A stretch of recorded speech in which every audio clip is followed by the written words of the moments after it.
and welcome to the Total Soccer Show. I am Daryl Grove, and sitting across the table from me is a man who's smoother than an Alexis Sanchez chip. It's Taylor Rockwell. Hello. Hello and false. I know I'm supposed to yes and you, but I can't even try with that one. That goal was absurd and ridiculous and beautiful all at once. So if you haven't seen it, it is, I think it's Sanchez's hat-trick goal in Arsenal's 5-1 win over West Ham. Sorry, West Ham fans, if you're reliving this. But we played pickup. You weren't there, actually. We played pickup soccer on Sunday. Everybody was talking about it. Well, they should have been. And I wonder how many people tried to do the move and probably failed or fell. I talked about trying it and I never got the opportunity. Yeah, because it's a weird one because I would almost call it a reverse step over, because usually when you think of a step over, you're kind of going outside or inside outside. You're stepping like around the ball and not starting outside and coming around the ball and letting it roll through. Yeah, basically he's running with it and he brings his right foot kind of around in front and over to the left, and then brings it back around quickly and chips. And it's because he's faking the shot, isn't he? Or at least he's faking the first chip. Because doesn't he do it and look to the corner, and Darren Randolph, the Irish goalkeeper with American heritage, I believe, bites it. Right? He goes down from that first one, and then Sanchez can pull out the real chip. And his core strength, not as good as Hugo Lloris's. We talked about his a while ago. But yeah, Randolph goes down and then kind of like tries to get back up to get a hand to it, but it's just not happening. Maybe his core strength's good, but Sanchez just melted him. That could also be the case. That would not surprise me either. So on today's show, we will not be talking anymore about Alexis Sanchez. No, we got to portion it out, right? Today we have 3 listener questions about technical directors, coaching roles, and about that famous German passing stat. Remember, we've talked about this a few times? Someone's gone and asked us exactly what is it, so we've got all the details. I think we get asked that every time we mention it. Yeah. It's basically how it works. Well, now, if anyone asks in the future, we'll refer them back to this podcast. Yeah, we say that a lot, and then I think we forget to write down the dates of shows, and then we end up having to do them all over again. iTunes does it for us. Yeah, okay, there we go. All right, Tyler, can you start us off with the first question? Sure. First question comes from Jennifer Ahern, who asks, has there really been no news about who is going to replace Jurgen Klinsmann as technical director for the U.S. national team? This might just be me, but I am way more concerned about who will be technical director than USM&T manager. That's an interesting set of priorities. It is, and I wonder... Long-term? She's a long-term thinker. This is the downside to asking questions online, is that we have no follow-up, so we can't ask why that might be the case. First of all, do you have assumptions or theories about why she might think technical director is more important? I think Jennifer might just be thinking long-term for US soccer, that the role of technical director is important for sort of a long-term vision. So that makes sense. An indicator of what the US is doing long-term. And I imagine, I'm not saying Jennifer is like this, but I imagine some people who weren't as excited about the Bruce Arena appointment might be thinking... We heard from them. Yeah, but might be thinking, well, he's the short-term, get us into the World Cup, play soccer, but then the technical director who will come in, that's going to be the one to kind of do the new vision for the future and figure things out. And I think for those people, I can say, get ready to be disappointed. So my guess, based on the little reading I've done, is there may not be a replacement technical director for Jurgen Klinsmann. Do you want to hear my biggest piece of evidence for this? Sure.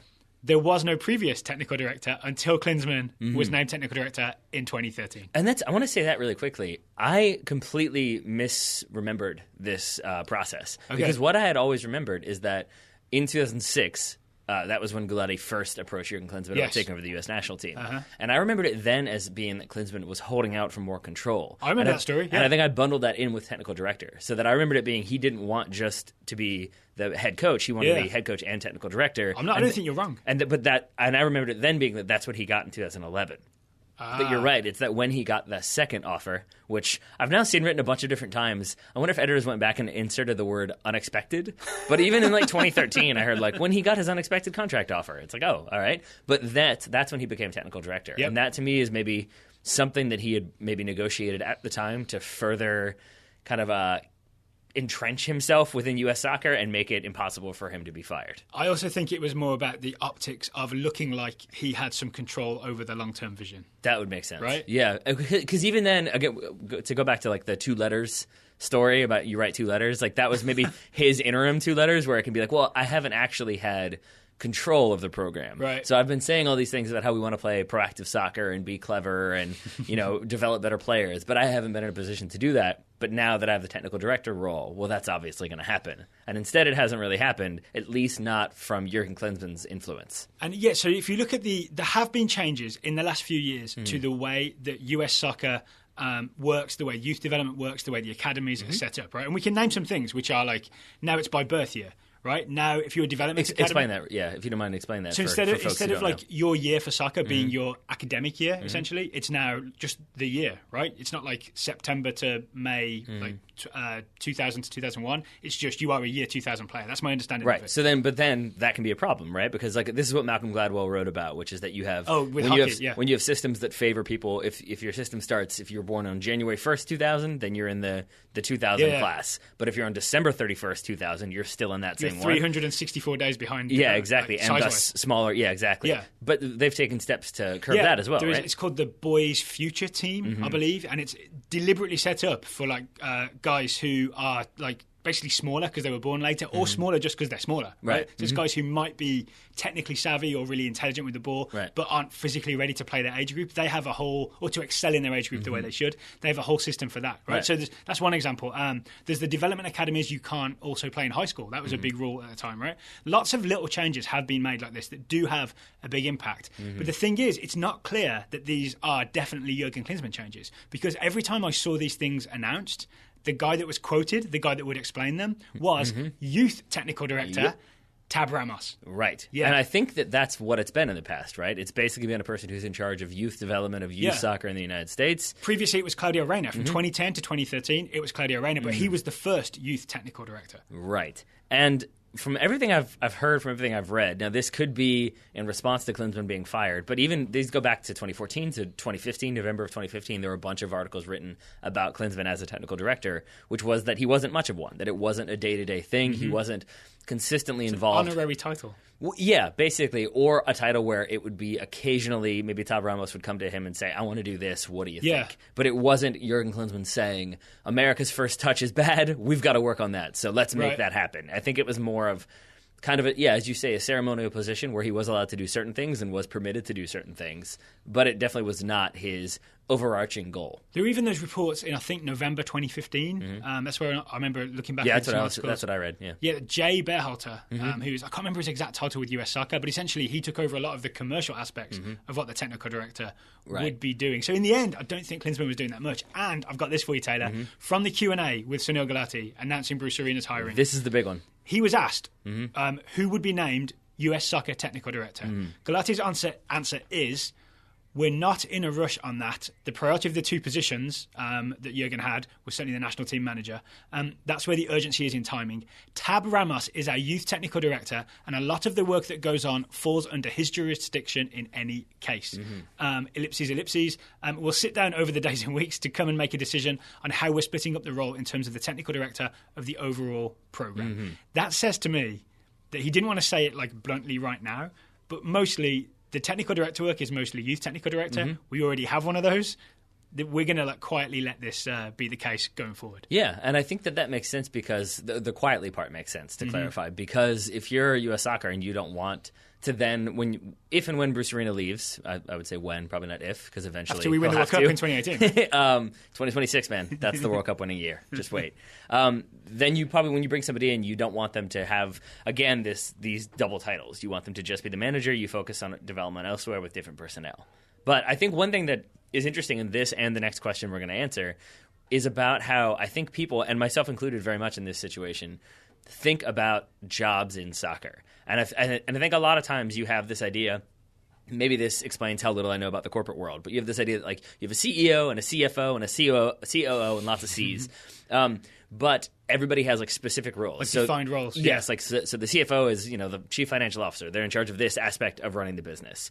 And I think people, you get at the idea that a technical director isn't necessarily, it's definitely these 10 things. Exactly. Yeah. It's to the extent that it's not even necessarily something that other countries have or have in the same way, shape, or form. Yeah, I'm even looking at, even in the US, I remember reading an interview with various MLS technical directors, and they were each asked to explain what they do. And like one, I can't remember the names or which clubs they were with, so I apologize, this is kind of hazy, but one person would say like, yeah, I'm in charge of the youth academy and like setting up what those guys are doing. Someone else would be, yeah, I'm in charge of sort of contracts and negotiation and commercial stuff. Like they all had very separate sort of, those are two completely different things, but they can both be called technical director. It's almost a deliberately vague term. Yeah, and I think that's it, because I'm sure there are going to be people, and I'm sure they've already started writing the emails, so I apologize for not saying this sooner.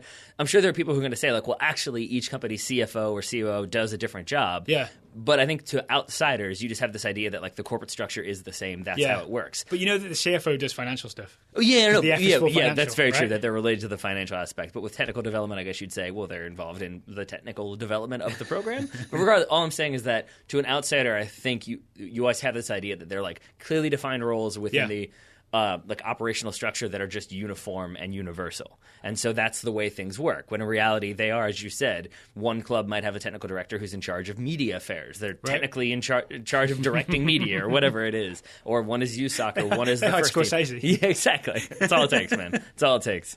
It's the Rolling Stones philosophy of hire Scorsese to direct your concert. Yeah, they hire Scorsese to produce their games, and they look much better. Very fast-paced. There's a lot of Rolling Stones soundtracks and a weird rat in the middle of the field for no reason. That almost ruins that movie, right? It almost ruins it. Not really. Oh, sorry. I think you meant spoiler alert. Yes, no, it's real. Like, that does feel like another person. Like, one of Scorsese's dumb friends was like, I don't know if it's clear that one person in there was a rat. I feel like we're not getting the theme. We need a close-up of it. We need, like, the Capitol House and a rat to really make it clear. Done. Thanks, Martin. One thing just occurred to me, rereading that Sunil Gulati quote, is maybe the reason they can't just say, no, it wasn't really a proper job anyway, is because it's too close, right? They can't announce it right now, then everybody knows that it was kind of not a real thing. Yeah. But if they slowly don't hire someone else and let Tab Ramos, the youth technical director, just be the technical director, then they might get away with it, provided that no one listens to this podcast. I don't know why the concept of slowly not hiring somebody is so hilarious to me, but it is. I really don't know why. It just seems like a very funny idea. He might get this question again in 6 months. He might get it again in a year. He probably won't get it again in 18 months if they haven't hired someone. No, and maybe it is like a scapegoat. Like, it's an out. So you can say, like, well, part of the reason why the program hasn't progressed the way we wanted it to over the last 2 years is because we kept that position vacant, but now we're going to bring in somebody to revolutionize the program. Or we could be wrong, right? We could be wrong. They could be looking for someone to take on that role. The one thing that worries me is changes have been made, right? There's all the changes we mentioned earlier about Development Academy. New age groups were added, so there's like more age groups are covered, right? Like U15, 16, 17, 18, 19, 20 all have a boys or men's national team. The cutoff is 17, I learned during the Nike International Friendlies. So maybe all these things are in place, and now they just need someone to come in and make sure they're happening. You know what I'm saying? So it doesn't have to be some revolutionary figure who comes in, gets the document that has been produced, and sort of goes, we're starting again. Right, you want someone to implement what's in place. Give it a chance to have some success first. Yeah, and my rampant speculation would be that what they could do is hold out just in case Tab Ramos gets an offer from somebody else. That could be their trump card of, well, we'll bump your pay grade and you will become the technical director for all of U.S. soccer. Because actually that happened with Rayner. He left the original youth technical director job to take a similar role at New York City FC. Right. Yeah. So maybe that's what they do is they hold on to it until somebody else makes that offer, and then it's a promotion up for Tab Ramos, and you kind of take away that those other opportunities versus doing it right now when there isn't so much interest. All right, you want to gavel this one? Sure. All right. Gavel. I don't have a gavel. I'll just say gavel, gavel. Sure. I can squeak in my chair. The squeakiest of all chairs. That should do it. Jennifer, we hope that answers your question. Yep. Next up, Luke Carey. Yep. Luke Carey asks, or Luke Carey says, I'm still fairly new to being a, quote, full-time soccer fan. Luke says, I've been following soccer since the US Snow Classico in 2013. I remember that, Jermaine Jones. Could you guys explain the responsibilities and dynamics of a coaching staff? We'll try, Luke. We'll try. Luke continues, is it different between club and international teams? Are coaches' roles mainly position-related, or are they responsible for developing and implementing strategies? For example, in the NFL, there's a coach responsible for the offensive and defensive game plans. Is that true for soccer as well? I think I know the answer to the last part, Taylor, but you seem better qualified to answer that. Which aspect? That is there a coach responsible for it in the same way there is in the NFL? Yeah. Because, the answer is the head coach. Well, no, but I've heard the phrase offensive coordinator and defensive coordinator. So how does that work, and is there a similar role in soccer? Yeah, it's basically offensive coordinator, defensive coordinator. Those are the guys who... So you have the head coach down on the field, wearing his headset. In throw ball. Yeah, generally being overweight in throw ball. That's how it works. And then the offensive coordinators are like up in the booth, basically. They're usually up in the air so they can see everything that's happening. Not up in the air like a blimp, but they're in like the mezzanine area, basically. And they're the ones who will call the plays. So when your team is on offense, if you're the offensive coordinator, they will be the ones to say, we're going to run an out route, or we're going to go deep, or we're going to run a ball. Wait, so what does the head coach do? Well, here's the thing. So, and then if you're on defense, the defensive coordinator will do that. Now, sometimes you have an offensive specialist as your head coach, somebody who's made their career by being a very good offensive coordinator. Yeah. And then that head coach might continue to call the plays as the head coach. Similarly, if you have a defensive first head coach, then he might continue to run the defense. In that case, the coordinators are responsible for like reviewing footage, tracking what plays have been run, what plays have been successful, maybe suggesting a play here and there. So it's essentially a three-man job that's split up that way. And then it's always going to be the head coach can overrule. If you do still have the coordinators who call the plays, the head coach can also be, working on motivating people and kind of talking to the quarterback about, well, why isn't this working, or the head of the defense about why this isn't working. And so he can also be kind of the game manager as well. Okay, so to answer Luke's question then, I'm going to go ahead and say no, there is not a similar setup in soccer, because you don't have, as I understand it in football, there's your offensive team, right? There's your attacking team, I want to say, and there's your defensive team. You can have two teams that answer to a certain coach, right? Whereas in soccer, you can't have an attacking coach and a defensive coach because everybody's doing both, right? Like if you were coaching Real Madrid and you were the offensive coach, would you coach Marcelo, or would the defensive coach coach Marcelo? And the answer is no one coaches Marcelo. Marcelo does what he wants. First of all, that's definitely true. But second of all, and that's even like if you wanted to do a thought experiment, that's the problem as well. Because say you're the offensive coach in soccer, coordinator in soccer, and you have Marcelo, you have him bombing up the wing, getting in crosses. But you're the defensive coordinator in soccer, and you're like, no, his job is to defend this guy. I want him man marking. Then what's he going to do in a game? Because it's not like he can do both at the same time. Then the head coach splits the time. The head coach, he's the one who is responsible for manicuring the grounds outside of the stadium. That doesn't work. What you do have is you have the manager. Then or you the have, head coach, whatever you want to call him. Then the assistant manager. Then you've got a couple of other coaches in there, and then you've got individual kind of position coaches, to go back to Luke's original question. Can we do this then? For the sake, so everybody names it slightly differently, right? Because obviously soccer is all around the world, not just in the United States of America. So there are multiple languages, multiple different roles. Can we call what we think of as the head coach, like Bruce Arena, Arsene Wenger? Can we call that manager just for this segment, so we know what we're talking about? So then you've got the manager, who's like the executive decision maker, and the coach, first team coach, is a role that is like literally like beneath the manager. We'll call those coaches or first team coaches, just to get our nomenclature down. Well, and then I would say even ahead of them, kind of, or maybe like off on another segment of the flow chart. So you've got your first team coaches, and then you've got the assistant manager. So you've got that main manager, and then, so for example, for Manchester United right now, you have Jose Mourinho. His assistant is Rui Faria. He's been with him for like 15 years now. And that's usually the setup, right? The assistant manager is usually someone who has been with the manager for a long, long time. Or if you're sticking with Manchester United, is forced upon you by the board because that's the guy they want to take over. But either way. That's why that never works, right? That's why he's not there anymore, he being Ryan Giggs. So that, from what I understand, is usually kind of the right-hand man of the manager, the guy who knows the way the manager thinks, can take over if, say, the manager consistently gets sent off. I'm sticking with Man United here. But also does the other jobs that maybe the manager isn't capable of doing, because there's a lot of stuff that goes on in the day-to-day running of the club. Or if the manager, in Wenger's example, is getting on a bit. Right? And they can run practice and training sessions. Wenger can't be out there in a tracksuit running around. I mean, is he 70 or he's pushing 70? He's up there, And then even, I think... It's cold in London. I think I'm correct in saying that I think it's also the assistant manager who tends to do the briefing before players come on as substitutes. So they're the ones who are going through the dossier and reporting on what they're supposed to do, because, again, the manager is watching the field, tracking what's happening. They don't have time to also talk to the incoming substitute. I agree with that. Yeah, that's definitely what happens. I also see... managers often don't make tactical in-game decisions or pre-game decisions on their own. In a vacuum, normally, in a vacuum. Normally they bounce it off of someone, and usually that is the assistant manager. You often see, say, Arsene Wenger leaning over talking to Steve Bold, his assistant manager, right, who played for him in the past as well. So I think they'll talk things through, and that's how they figure out that they're going to bring on Olivier Giroud. You'll see that. So for example. Yeah, so it'll be that. But then you'll also see, sometimes you'll see even the wider shot when it's usually 3 or 4 people looking sort of hand over mouth, hand on chin, looking quizzically at the field. And that's usually the manager, the assistant manager, and then probably the first team coaches, the 1, 2, or 3 first team coaches. So let's talk about those guys then, because obviously the hierarchy goes manager. Yep. Then it's assistant manager, who may be implementing what the manager wants, right? You're assistant to the regional manager, kind of, right? So what do the first team coaches do? I think I know, but I want to hear you explain. I think they're generally the ones who are running your training sessions. They're the ones who are running the individual drills. I think the assistant manager might be a part of that as well, but I think the first team coaches are working with the first team.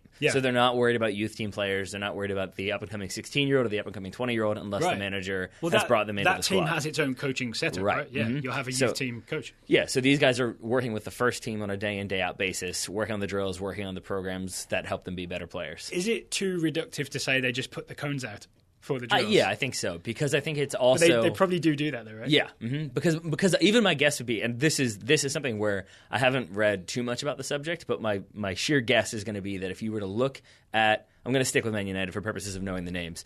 To look at a first-team training session, you would see Jose Mourinho standing on the sideline. You would see Rui Faria standing next to him. Yep. You'd see the first-team coaches running that training session. Right. Because I think, again, the manager, the assistant manager are watching what's happening, evaluating what's happening, evaluating how the players are doing within the specific roles. Oh. And the first-team coaches are the one who are like, hey, you got to split those defenders. Hey, your first touch needs to be better. Because that's the stuff that Jose Mourinho doesn't want to do so he can look at the bigger picture. That's it, right? You got to let other people run it so you can step back and then make judgments on Theo Walcott's fast. Yeah, I mean, that would be a very basic observation. But Theo Walcott's lost a bit of pace. But that sounds maybe like silly that you could do that. But think about Daryl. The example I can say is you as a center back, right? So Daryl's a very, very good center back. The only time that I've ever seen Daryl not perform at the level that I'm used to is when he has to do coaching as well. When you're organizing a defense and you're organizing how the midfield needs to play, and you're telling a new guy his role and you're talking to this guy, and what happens? Then the ball's behind me. Yeah, and then if you don't do that, then you're focused on your performance, but now you're not paying attention to what everyone else around you is doing. So if you're Jose Mourinho and you're focusing on this guy's individual first touch, but he's been struggling with his crossing, I need to talk to him.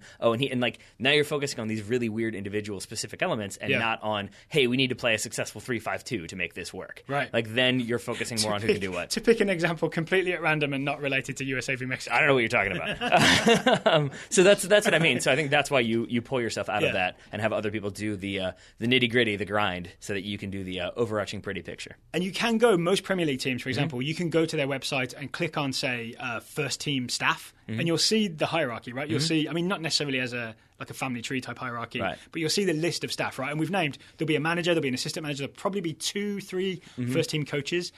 We've left off fitness coach? Yes, there'll definitely be a fitness coach, right? And that, to me, that's the closest thing to a sort of, not offensive coordinator because he's not making game day decisions, but he is sort of basically in charge of all the fitness stuff in a way that maybe, say, Arsene Wenger, Jose Mourinho, whoever, doesn't understand because they don't have degrees in medicine. Right. Is that fair? Yeah, or sports science or whatever it is going to be. Yeah, so there's that. And then I think the other one that's very similar was that, so we talked about, going back to the NFL for a second, so you've got head coach, you've got your offensive coordinators. But then in practice, what you're going to have is you're going to have, say, we're sticking with the defense. You're going to have a line coach who are responsible for coaching that line. You're going to have a linebackers coach, a secondary coach.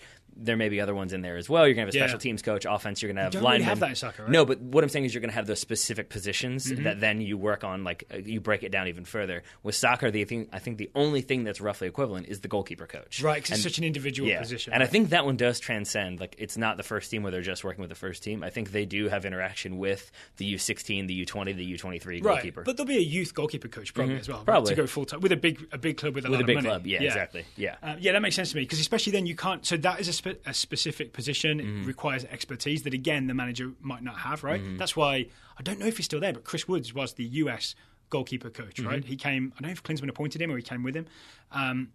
But the way you're talking about, say, a linebacker coach or whatever, there's no position in soccer that's so specific that they don't need to know everything that's going on. Right. Yeah. In fact, I would say that if that ever were the case, it would be back when the difference between soccer and rugby was somewhat murky, when it was sort of you're a midfielder and now you stay with the midfielders, and you're a forward and now you stay with the forwards. But that's why Hungary come to town and rip you apart. Exactly. But no, you're right, and that's where, to go back to the original point of this conversation was, or not point, but the original motivator of this conversation was Marcelo. That guy does everything, and so you're not just going to have him stick with the defenders and work on defending, because you want him also working with the attackers and scoring goals and working on crossing as a midfielder would. And similarly, sometimes you want your forward tracking back and doing defense. So before we gavel this, I think we've given a thorough answer, except for one line in the middle that I see. Yep. Is it different between club and national teams? That I don't really know, to be honest. What do you think? Looking at the makeup of most national teams, I want to say no. I would say that you definitely don't have, from my understanding, as huge of a staff. So what you just talked about, where you have like a youth team goalkeeper coach versus a senior goalkeeper coach. Like It could be a U21 goalkeeper coach. Yeah, but I think what you aren't going to have is such a day-to-day operational structure because you don't have that, right? So you don't need that. So I think what you will have is like the U17 coach who probably is responsible for having some of his own people in there evaluating talent. Yeah, but you're not going to have this sort of huge daily interaction where everybody's doing individual things at any one moment. I think it tends to be a little bit more Spartan. But when they do convene, you do have, say, head coach, his assistants, some first-team coaches. You have basically the same setup, because why wouldn't you? And then mystery Nick Raimondo, who just shows up. I can't remember what games those were, but when Nick Raimondo was just randomly on the sidelines. Suddenly on the bench. Yeah. Wait, is that... Suddenly on the bench and not in a reserve goalkeeper position, but just kind of hanging out, coaching people, being smiley. One other position we did mention before we do move on, because we should move on, is like scouts and analysts. Definitely, you'll see that on staff a lot. Someone who's responsible for going and watching opposition, coming back with reports. That's where the info in the dossier comes from. It's not as if Jose Mourinho goes to all these matches on his own, right? No. Maybe in the early sometimes days, they will. Now he's got a budget. Yeah, sometimes they do. But I really do think a lot of times that is more so, like he just wants to go watch Dortmund play Bayern Munich. Yeah, so free tickets, right? Because you'll see that, and then there'll be, and then that's where so many, especially as we're getting towards January, then you'll get all of the, Jose Mourinho was at this random Portugal game. Clearly it was to watch, who's the biggest name on the roster? That guy. Okay, he's clearly there watching this guy, and then those stories take off from there, whereas I think a lot of times Maybe he's visiting family, and there was a big game in town, so he's like, yeah, exactly. I can get tickets to that. Whereas when I hear, like, I'm trying to think, like Liverpool, that seems more significant to me. But even then, I think usually hold your Piatis tight. Yes, exactly. Or I forget who's the teen phenom, the 15-year-old. Or is it Afonso Davies? Is it Montreal or Vancouver? I forget. Vancouver. There it is. Vancouver is Afonso Davies. I apologize, Canadians. But even then, I think that only happens after your individual country or continent scout calls the head scout. It's like, hey, you should definitely come watch this guy. Well, we had a podcast with Danny Corbessian, who was Arsenal scout in North America, which was exactly it, right? He spotted Zelalem, he spotted Joel Campbell, but he got the chief scout to go take a look. There you go. All right, let's gavel, gavel. Gavel, gavel. Final question on today's show is from Guy Yedwab. Guy says, a few weeks back, in your Arsenal v Man United coverage, you mentioned a new way of weighing passes by how many players it takes out of the game. We did do that. Can you talk a little more about this? Where does it come from? Who invented this approach and why? What players, coaches or tactics get the most benefit from this method? And how is it different from how passing was looked at prior to this approach? Also, can you disabuse me of the notion that the greatest pass under this model would be a long ball from the goalkeeper to the striker? Right. I can answer the final question because, Joe Grove, I think you've done more of the research when it comes to the first couple of questions. So go ahead. Yeah. You want me to go first? Sure. Well, I was hoping to quiz your knowledge to see what you knew about this. Okay, go ahead. Okay. Double pass? Double pass? No, double pass is the Belgian auditors who will come in and check your club top for bottom. 0 for 1. For how you... All right, then what's it called? Things. It is called Impact. And the model, the company is called Impact. How do you spell it? IMPECT. Okay. It's German. But the model is called Packing Stats. There it is, that's right. Packing Stats. Packing, passing, it was the same. Yeah. It's all good. Would you like me to tell you the story of how this came to be? Sure. I like that you asked me that as you shuffled your papers. It really didn't matter what I said, did it? You were going to explain it either way. Well, since you asked, Taylor, Stefan Reinhardt and Jens Hegeler, two German players. Reinhardt's retired in 2016. He used to play for Bayer Leverkusen. He has 3 caps for Germany. So, somewhat serious player, but not very high profile. And Hegeler was with Hertha Berlin, but I'm not sure for how long, right? So, not famous players, but apparently both very good defensive midfielders who felt like their contributions to games is all coming back. were not recognised by the stats that were available. So just in terms of possession stats or completed passes, passing percentage, all that kind of stuff, didn't have enough, didn't show enough of what was happening, right? So this is from their website. Our idea: packing is the starting point for a reconsideration of football, a new stats measurement of defenders beaten by the pass. So what they do is they say after every successful offensive action, that you count how many players are no longer between your ball and the opposition goal. So the example they give is, let's say, when Jerome Boateng... They really were bitter. I'm really, just in the way you're describing this, I'm noticing specific keywords and phrases that show how they were really annoyed with traditional passing stats. So here's their example. When Jerome Boateng gets the ball at centre-back, all 11 opponents are still standing between him and the opponent's goal, right? If he plays a ball into Thomas Müller, and you can imagine Müller coming short, finding a little bit of space, right? And when Müller receives the ball, there are now only 5 opponents between Thomas Müller with the ball and the goal. You can say that Jerome Boateng has taken 6 players out of the game. That's the packing stat of that pass. And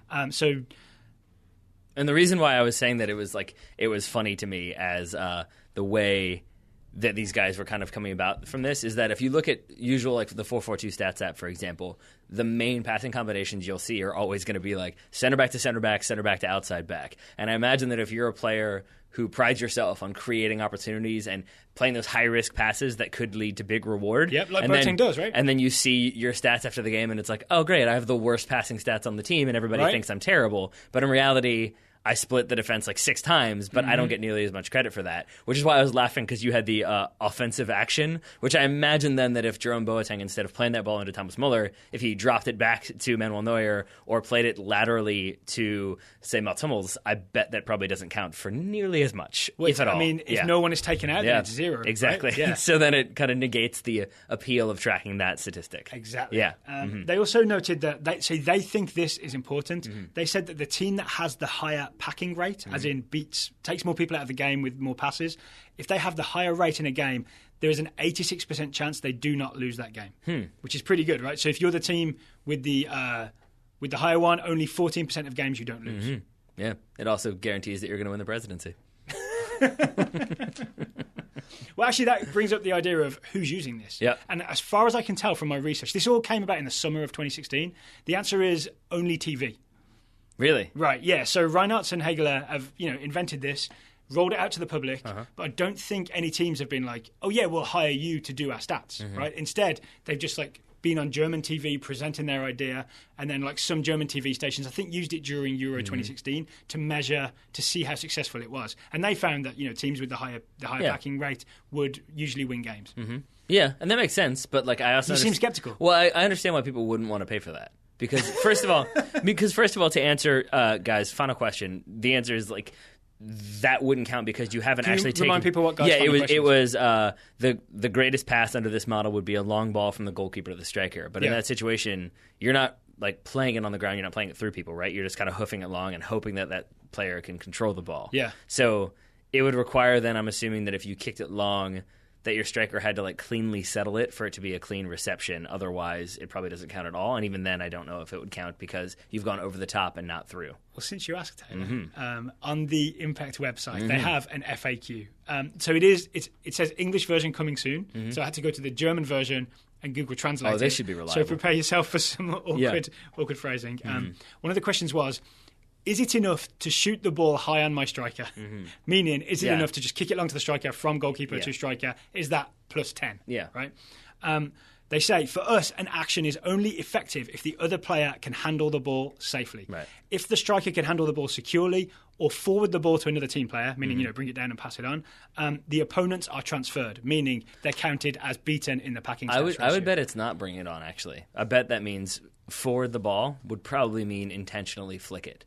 So that makes sense. If you got the long ball over the top and it's if I'm playing it to you and I've spotted you, you're open, but you just kind of glance it on to a running striker, that's not necessarily a pass, but you've clearly intentionally directed the ball in such a way that my ball allowed you to do. Right. Therefore, I think it would then consider that to be part of the play. Yeah, and there would be 2 then, right? Because there'd be the one from the goalkeeper to the first striker is maybe plus 7. Yeah. And then the one that the striker flicks it on for the other striker might be plus 2 because 2 defenders might get beaten on that. They also say if the striker cannot bring the ball down under offensive pressure, after that ball's been kicked, and loses it directly in the difficult pressure situation, the pass is not effective for us. So basically it doesn't count unless he controls it. That's essentially what they're saying. But I understand why this wouldn't be so popular for teams, because it seems a little bit like we were not necessarily, but we were luxury players who can play really good balls and split defenses, but we weren't ever... We're underappreciated. Yeah, so we want a stat that shows how good we actually were. And if you're a club that doesn't prioritize that, if you don't want Andre Pirlo lying deep and making those passes, then you're going to be like, yeah, we don't need that. That seems like more of a luxury. Like what we'd rather do is have good, like one-touch passing around the field using the entire team to create opportunities. Like it seems a little bit dependent upon like the type of play you're going to utilize, but also I also don't know necessarily what it would accomplish other than it would show you, I guess you could use it if you were scouting players and you were looking for passing and vision. So obviously we don't have all the details about this because I've read the German website translated into English by Google, right?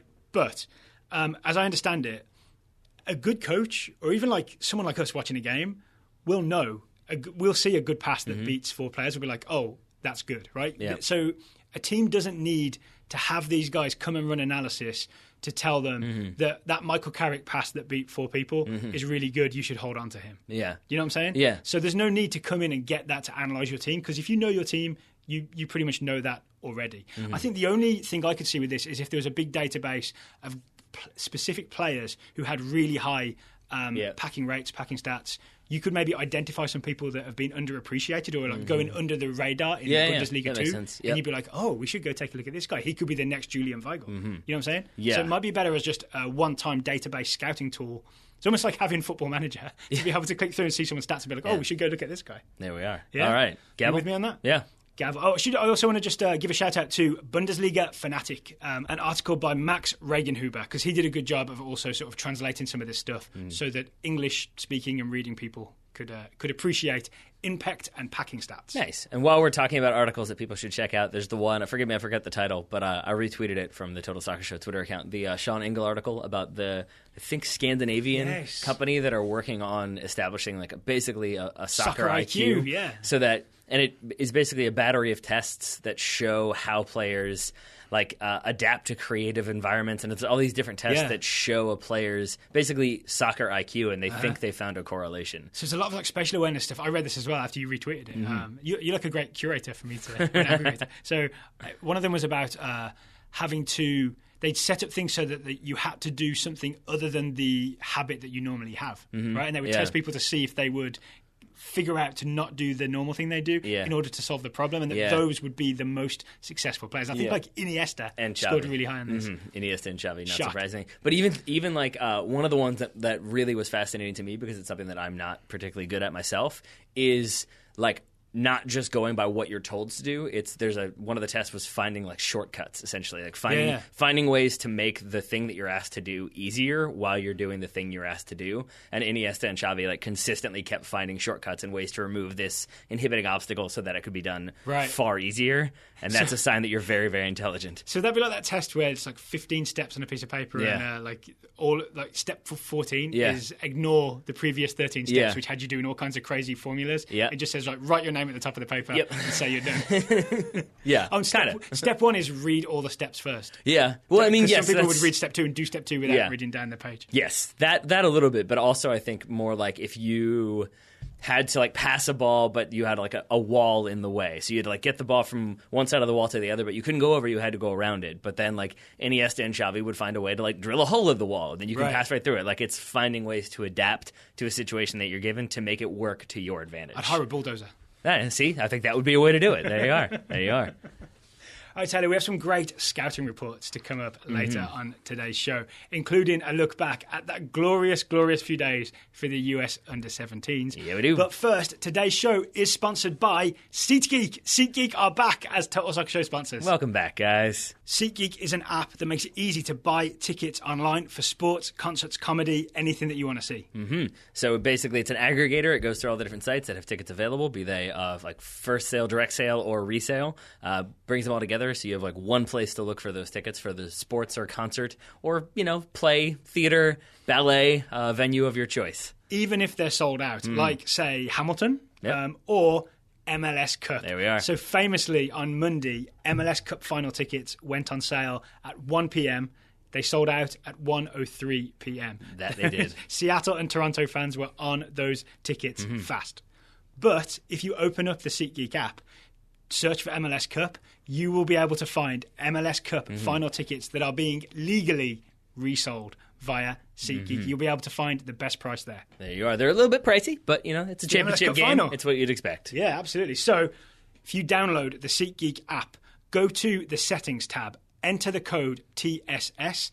You'll be able to get $20 rebate on your first tickets purchased. The promo code again is TSS, and you need to download the SeatGeek app on your smartphone. Thank you to SeatGeek for sponsoring today's episode. And again, welcome back. And also, for you listeners, welcome back to the Total Soccer Show Scouting Network. Oh, yeah. Oh, yes. We've been here before. We'll be here again. So, we took Friday off with a little bit of a tickly throat. We both were a little bit under the weather, right? I'm feeling good now, by the way. You feeling good? Yep. Yeah, we're back. I feel like we've talked enough about us being sick. Oh, no, we're talking about us being healthy. Yeah, okay. So it's good news this time. And greeting us when we came back into the office were many scouting reports. I see 1, 2, 3, 4, 5, 6 in front of me today, Taylor. Yep. Up first, we've got one from James Jones, the first of 4 relating to the U17s and their recent tournament performance/win. I don't know if you win victory. that tournament. They finished top of the table. All right.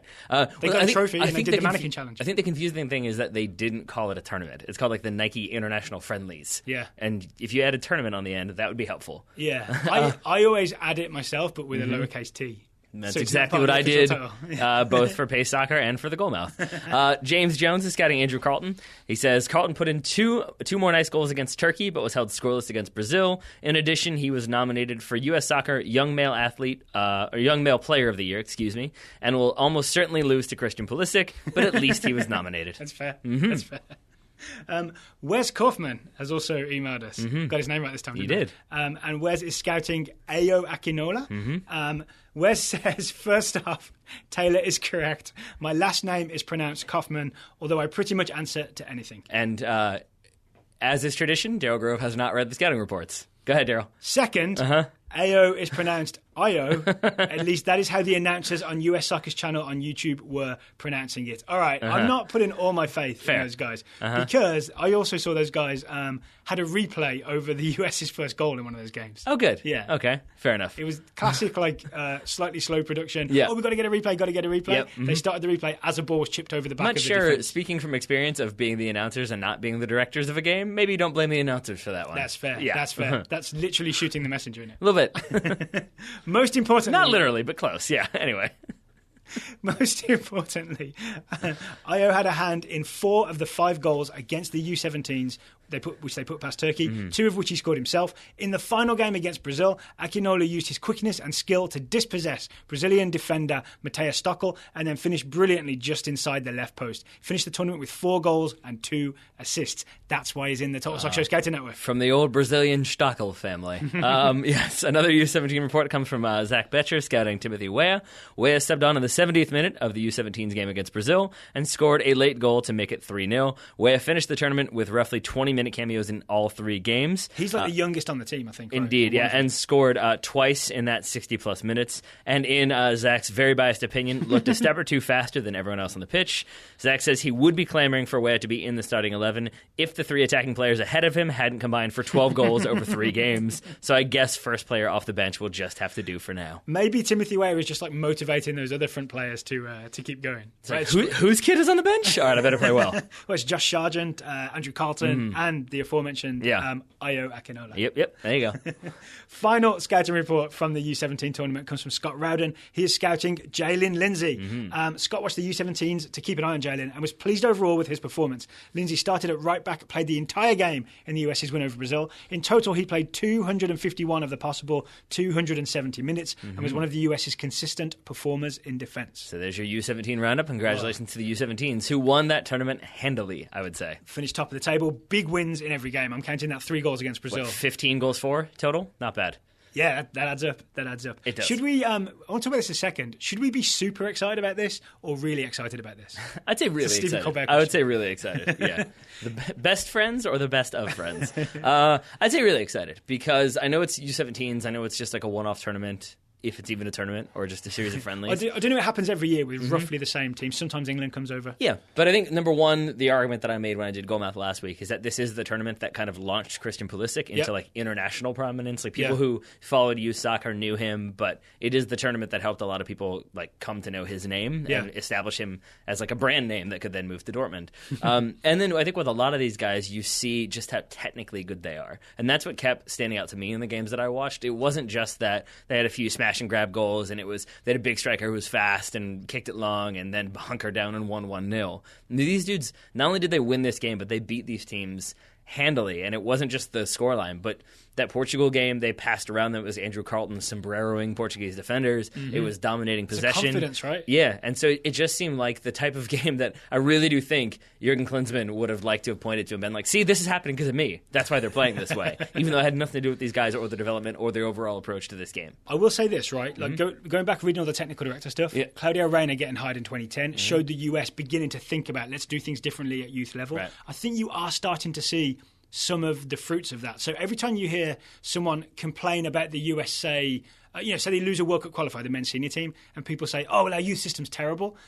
People might need to check that and go back and realise that even though it's all a long way off, we have started changing things and we are seeing some of the results. Some things are getting better. Oh, yeah. And this is the proof of it. Yeah, it doesn't mean these guys are all going to play for Real Madrid and we're going to win all the World Cups, but it does mean that things are getting better and we're winning these tournaments. Yeah, there's always a few names. That's how it works, right? Yeah. In any U17, U20 roster, you're going to go back and look and be like, oh, yeah, that guy, he's still playing now. Yeah. And those two guys aren't soccer players anymore. Yeah, there could be guys on this U17 team who do not end up being professional soccer players because life is just like that. It doesn't always go the way you expect it to go. Yeah, but these guys are 17 to 16 is the rough age group, right? So let's think if you reach your peak at 28 thereabouts when it comes to soccer, so we got 11 years there. Let's add that up. 2027, which means 2026 World Cup, as I said before. Bring it on, hopefully USA 2026. Let's do this. Taylor is hype. Uh-huh. All right, 2 more scouting reports, Taylor. I like that I said we should be excited, and then I added that we're going to win the 2026 World Cup because of this. Yeah, why not? Next up is Julie Nushimura-Jensen, who's scouting Alan Halilovic.